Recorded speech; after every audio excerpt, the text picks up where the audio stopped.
Sa mundo na nais ang agarang solusyon, for the just shall live by faith. Hi guys! Welcome to my channel. This is Ina, Saved by Grace, Living in Faith. Magandang araw, ikaw ay nanonood sa In Faith channel. Ako si Ina Zonyo. Ang vlog na ito ay tungkol sa good vibes, inspiration from the Bible, and real life tips for our day-to-day living.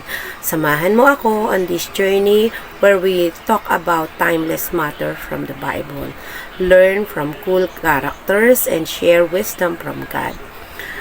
Click, subscribe, and hit the notification bell. Let's vibe together on this adventure of growth and inspiration. Kung maitatanong po ninyo, bakit In Faith channel ang pamagat ng aking channel na ito? Ito'y dahil ako po ay saved by grace and living in faith.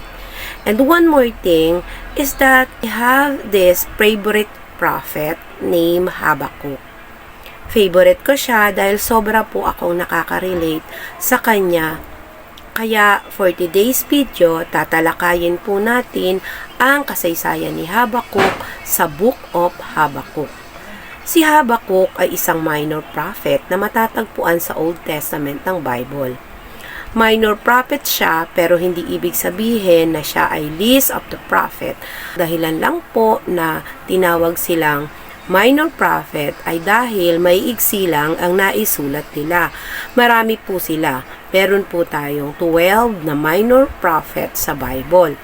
Ito ay sila Hosea, Joel, Amos, Obadiah, Jonah, Micah, Nahum, Habakkuk, Haggai, Zechariah, and Malachi. So, we have 12 minor prophets sa Bible. Ang Book of Habakkuk ay binubuo ng 3 kabanata na sinasabing isinulat ito ni Propeta Habakkuk na nabuhay sa panahon ng kaguluhan sa sinaunang Huda o Judah. Narito ang summary. Sa chapter 1, ang chapter na ito ay nagtatanong si Habakkuk ng hustisya ng Diyos o justice ng Diyos. Ipinahayag ang kanyang pag-aalala sa malawakang kasamaan at injustices na kanyang nakikita sa Juda. Nagtanong siya sa Diyos kung bakit niya pinapayagan ang ganong kasamaan at bakit hindi siya kumikilos upang magdulot ng justice o ng hustisya. Sinagot ng Diyos si Habakkuk sa pamamagitan ng pagpapahayag ng kanyang plano na i-raise up niya ang Babylonians o yung mga Chaldeans bilang mga instrumento ng kanyang judgment laban sa Juda dahil sa kanilang mga kasalanan. Sa chapter 2 naman po, natanggap ni Habakkuk ang isang vision mula sa Diyos bilang sagot sa kanyang mga tanong. Sa vision na ito, sinasabi ng Diyos kay Habakkuk na bagaman ang Babylonian ay gagamitin niya upang parusahan ang Huda, sila rin naman ay haharap sa hatol dahil sa kanilang sariling kahambugan, rahasan, at pagsamba sa Diyos-Diyosan. Ang chapter na ito ay naglalaman ng isang famous part na madalas nating maririnig na sinasambit ng mga Kristiyano. Ito ang the just shall live by faith sa Habakkuk 2:4 na nagpapakita ng kahalagahan ng pagiging tapat sa Diyos kahit sa mga panahon ng kawalang katiyakan at kahirapan. Sa chapter 3 naman po, ang kabanatang ito ay panalangin ng pagpupuri at pagtitiwala sa Diyos. Isinulat ni Habakkuk ito. Kinikilala niya ang kapangyarihan at sovereignty ng Diyos. Binabanggit ang kanyang mga nagdaang gawa ng pagliligtas para sa kanyang bayan.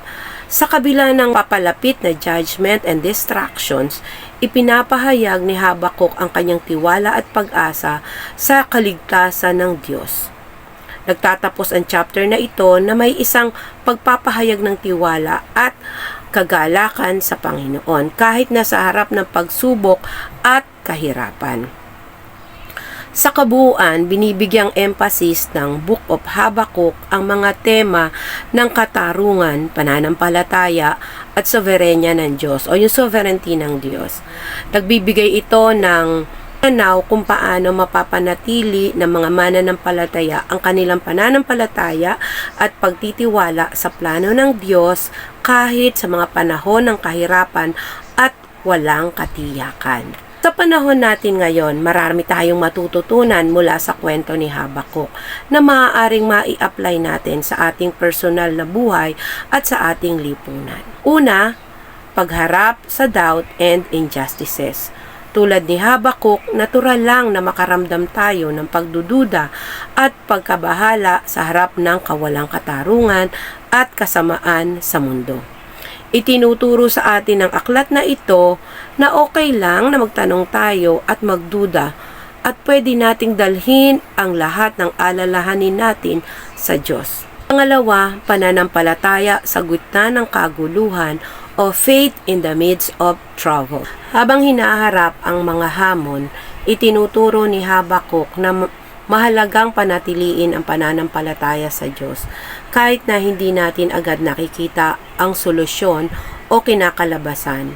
May kapayapaan sa pagtitiwala sa kanyang plano ng katarungan.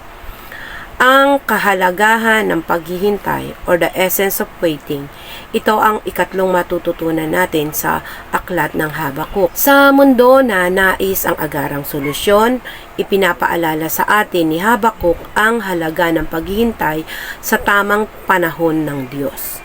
Ang paghihintay ay hindi lamang isang passive na aksyon, kundi isang aktibong pananampalataya o active faith na ang Diyos ay kumikilos ayon sa kanyang layunin. Pang-apat, pag-asa sa hinaharap o hope in the future. Sa kabila ng mga problema at pagsubok, nagtatakpos ang aklat sa isang tula ng pag-asa at pagpupuri sa Diyos. Ipinapaalala nito sa atin na kahit sa kadiliman ng sitwasyon, may dahilan pa rin tayong magpasalamat at magkaroon ng pag-asa dahil sa kabutihan ng Diyos. For the just shall live by faith. Ito ang central message ng Book of Habakkuk na nagbibigay ng inspirasyon sa marami, kabilang na si Martin Luther. Itinuturo niya na sa pamamagitan ng pananampalataya, hindi sa mga gawa, tayo ay mabibigyang katwiran at relasyon sa Diyos. Sa madaling salita, ang kwento ni Habakkuk ay nagbibigay inspirasyon sa atin na harapin ang hamon ng buhay na may pananampalataya, pagtitiwala at pag-asa sa Diyos kahit nasa gitna ng katanungan at kawalan ng katiyakan. Diyos natin ay mapagkakatiwalaan, for the just shall live by faith because our God is faithful and just. So God bless you po. Kung ikaw po ay na-bless sa mga mensahe natin sa araw na ito, pwede mo pong i-click ang subscribe button, i-like mo, i-share mo, at patuloy na umantabay sa mga iba po nating mga video. Patuloy po tayong maging pagpapala sa bawat isa. God bless you all. Bye!